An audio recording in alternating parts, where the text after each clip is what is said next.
Hey, what's up mga boys? Sa nangutaan na, nga nangula na kayo ng vlog-vlog.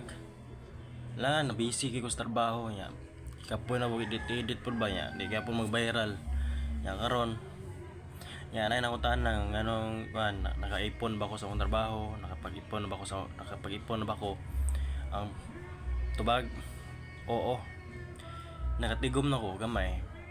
Nga plano po na ako apply ko security guard ba. Mag-secure ko kay lahi rin na yung matagang sa trabaho. Dapat kay lugar ako nangandoy ka nang mag-secure o god. Plano gan lugar ako sa una ako nangandoy nga mag-security guard, mag-secure ba. Security guard ana ba. Kumbaga, so karon wala kayo nag-vlog ay mao ra po magpo-post og video. Wag ya po i-views. Nya. Di kay po mag-viral. So karon kamot na nanig ka ng trabaho, ipon-ipon ginagmay kasi po Honday kaloyan. Nagmaro to no.